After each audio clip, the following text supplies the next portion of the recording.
Shalom. Bapak Ibu, saudara-saudara, setiap saat dalam sehari memiliki arti dan nilai tersendiri. Pagi membawa harapan, sore membawa iman, petang membawa cinta kasih, malam membawa ketenangan. Kiranya semuanya itu ada pada kita semua. Karena itu, marilah kita sambut kelahiran Yesus Kristus dengan penuh damai dan sukacita. Selamat merayakan Natal Yesus Kristus 25 Desember 2024 dan selamat memasuki tahun baru 2025. Kiranya terang Natal akan tinggal di hati kita dan bersinar terang bagi keluarga dan sesama. Tuhan memberkati.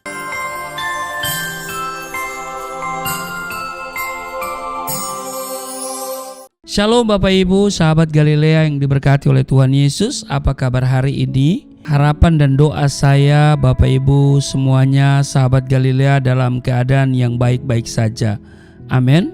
Kalau kita bisa melewati tahun ini sampai pada hari ini, tentu semua karena anugerah Tuhan. Tentu tahun ini diwarnai dengan berbagai macam episode kehidupan, ya kan? Tantangan, kesulitan, tapi juga ada keberhasilan, ada sukacita. Tapi satu hal bahwa Tuhan menyertai kita. Amin. Karena itu mari kita mau datang kepada Tuhan sebelum kita beraktivitas. Apakah saudara berada di tempat liburan ya? Sebelum kita melakukan berbagai aktivitas di libur akhir tahun ini, mari saudara kita mau datang kepada Tuhan, kita berdoa. Segala puji, hormat, kemuliaan hanya bagimu Bapa di dalam nama Tuhan Yesus. Dikuduskanlah namamu, datanglah kerajaanmu, jadilah kehendakmu di bumi seperti di surga. Kami bersyukur kami boleh ada di hari ini. Kami mau baca, dengar, dan renungkan firman-Mu di hari ini. Urapi kami, buka hati pikiran kami, dan urapi juga hamba-Mu yang tidak ada apa-apanya. Di dalam nama Tuhan Yesus. Haleluya. Amin. Bapak Ibu, kita akan baca di dalam Matius pasal pertama pada ayat 18 ya sampai dengan 25. Kita lihat di sana ini masih bicara tentang kelahiran Yesus ya. Kelahiran Yesus Kristus adalah seperti berikut. Pada waktu Maria ibunya bertunangan dengan Yusuf, ternyata ia mengandung dari Roh Kudus sebelum mereka hidup sebagai suami istri.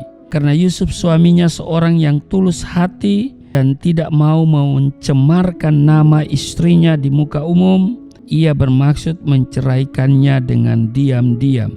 Tetapi ketika ia mempertimbangkan maksud itu, malaikat Tuhan nampak kepadanya dalam mimpi dan berkata, "Yusuf, anak Daud, janganlah engkau takut mengambil Maria sebagai istrimu, sebab anak yang di dalam kandungannya adalah dari Roh Kudus. Ia akan melahirkan anak laki-laki dan engkau akan menamakan dia Yesus, karena dialah yang akan menyelamatkan umatnya dari dosa mereka."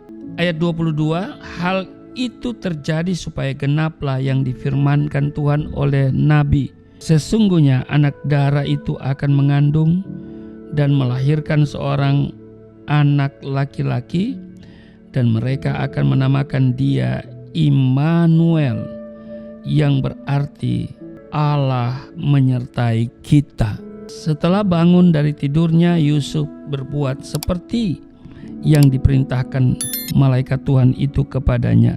Ia mengambil Maria sebagai istrinya, tetapi tidak bersetubuh dengan dia sampai ia melahirkan anak laki-laki, dan Yusuf menamakan dia Yesus. Bapak Ibu, di ayat 21 menarik, ia akan melahirkan anak laki-laki dan engkau akan menamakan dia Yesus, karena dialah yang akan menyelamatkan umatnya dari dosa mereka. Setiap hari Bapak Ibu, ada ribuan bayi yang lahir ke dalam dunia ini. Betul? Bayi Yesus juga dilahirkan ke dalam dunia. Lalu, adakah perbedaan antara ribuan bayi yang lahir itu dengan bayi Yesus? Satu perbedaan yang jelas adalah Bayi-bayi itu adalah hasil dari hubungan biologis antara laki-laki dan perempuan. Sedangkan bayi Yesus adalah dari Roh Kudus. Ini perbedaan yang mendasar. Kebenaran ini berulang kali ditekankan dalam ayat 18. Perhatikan, ternyata Maria mengandung dari Roh Kudus sebelum mereka hidup sebagai suami istri. Matius pasal 1 ayat 18 yang kita baca tadi. Kemudian di ayat 24 dan 25 ditegaskan lagi, Yusuf mengambil Maria sebagai istrinya, tetapi tidak bersetubuh dengan dia sampai ia melahirkan anak laki-laki, dan Yusuf menamakan dia Yesus. Nah, mengapa bayi Yesus harus berasal dari Roh Kudus? Ini pertanyaan penting. Jawabannya adalah, jika bayi Yesus merupakan hasil dari hubungan biologis antara laki-laki dan perempuan, maka bayi Yesus itu akan mewarisi dosa asal. Jika bayi Yesus mewarisi dosa asal, ia tidak dapat memenuhi syarat untuk melaksanakan beberapa misi yang sangat penting bagi umat manusia. Misi itu adalah, pertama, Kristus lahir untuk melepaskan kita dari belenggu dosa. Di ayat 21 tadi kita baca di Matius pasal 1, ia akan melahirkan anak laki-laki dan engkau akan menamakan dia Yesus, karena dialah yang akan menyelamatkan umatnya dari dosa mereka. Apa itu dosa? Bapak, Ibu, saudara-saudara yang diberkati oleh Tuhan Yesus, banyak orang mengartikan dosa hanya sebatas sebagai perbuatan yang melanggar hukum, seperti mencuri, berzina, berjudi, berdusta, dan sebagainya. Akan tetapi Alkitab mengartikan dosa lebih mendasar. Mari kita lihat dalam Roma pasal 7 ayat 15, beberapa ayat sampai ayat 20. Rasul Paulus menggambarkan dosa sebagai berikut. Ayat 15, sebab apa yang aku perbuat aku tidak tahu, karena bukan apa yang aku kehendaki yang aku perbuat, melainkan apa yang aku benci itulah yang aku perbuat. Ayat 16, jadi jika aku berbuat apa yang tidak aku kehendaki, aku menyetujui bahwa hukum Taurat itu baik. Ayat 17, kalau demikian bukan aku lagi yang memperbuatnya, tetapi dosa yang ada dalam aku. Ayat 18, sebab aku tahu bahwa di dalam aku, yaitu di dalam aku sebagai manusia, tidak ada sesuatu yang baik. Sebab kehendak memang ada di dalam aku, tetapi bukan hal berbuat apa yang baik. Ayat 19, sebab bukan apa yang aku kehendaki, yaitu yang baik yang aku perbuat, melainkan apa yang tidak aku kehendaki, yaitu yang jahat yang aku perbuat. Ayat 20, jadi jika aku berbuat apa yang tidak aku kehendaki, maka bukan lagi aku yang memperbuatnya, tetapi dosa yang diam di dalam aku. Nah, Bapak, Ibu, saudara-saudara yang diberkati oleh Tuhan Yesus, menurut Rasul Paulus, dosa bukan hanya suatu perbuatan yang melanggar hukum, tapi suatu keberadaan, suatu kekuatan yang bercokol dalam hati manusia. Dosa adalah suatu kekuatan yang mengendalikan manusia untuk melakukan hal-hal buruk. Bila mana seseorang hidup dalam lingkungan yang buruk, berteman dengan orang-orang yang buruk, maka dipastikan semakin kuatlah kekuatan yang merusak orang itu. Sekarang pertanyaannya adalah, bagaimanakah Kristus menyelamatkan kita dari dosa? Saudara-saudara, setelah ia lahir, ia akan bertambah besar. Maka waktu ia berumur 33 tahun, ia ditangkap dan disalibkan.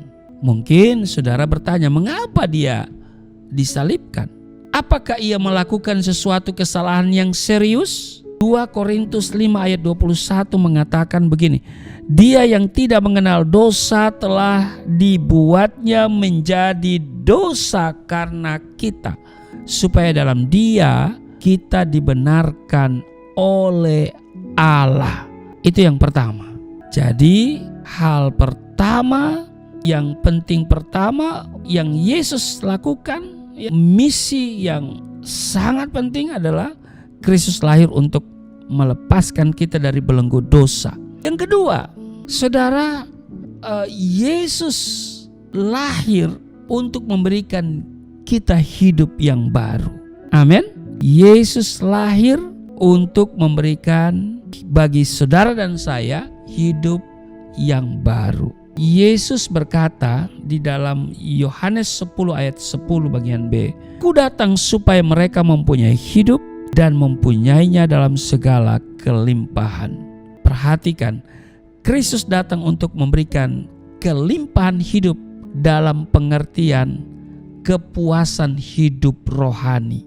Tuhan Yesus pernah berkata kepada perempuan Samaria yang mempunyai 5 suami. Kalau saudara baca di Yohanes pasal 4 ayat 13 dan 14 dikatakan begini, Jika engkau minum dari air sumur ini, engkau akan haus lagi. Tetapi barang siapa minum air yang akan kuberikan kepadanya, ia tidak akan haus untuk selama-lamanya. Sebaliknya, air yang akan kuberikan kepadanya akan menjadi mata air di dalam dirinya, yang terus-menerus memancar sampai kepada hidup yang kekal.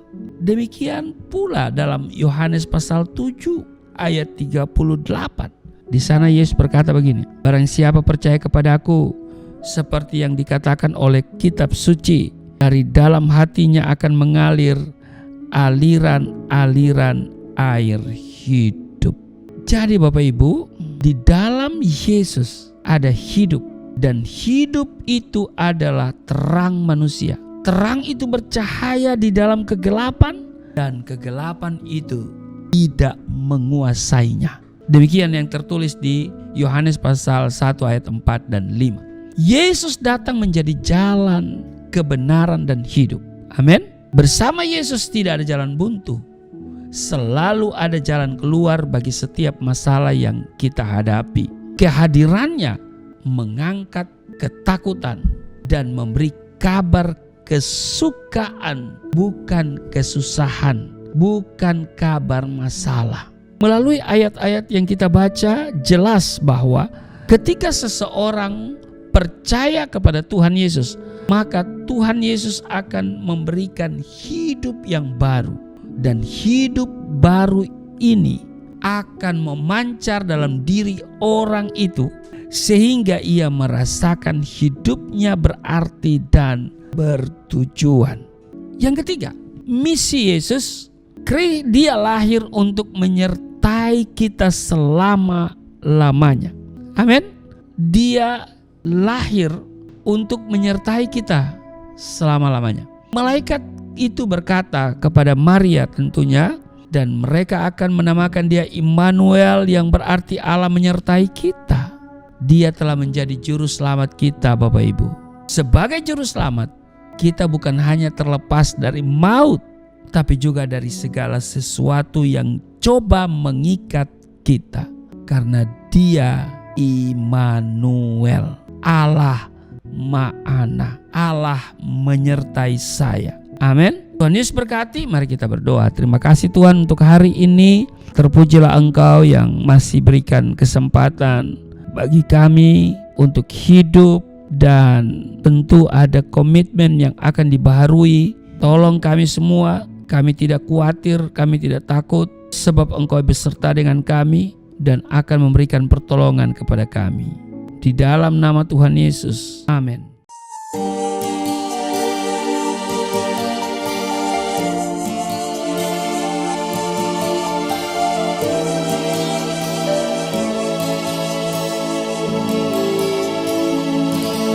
Bapa kami yang di surga,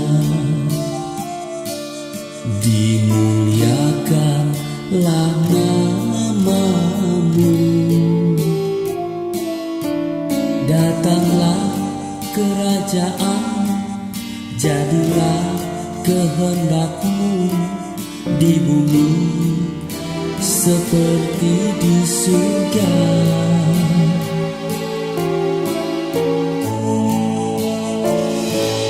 Berikanlah kepada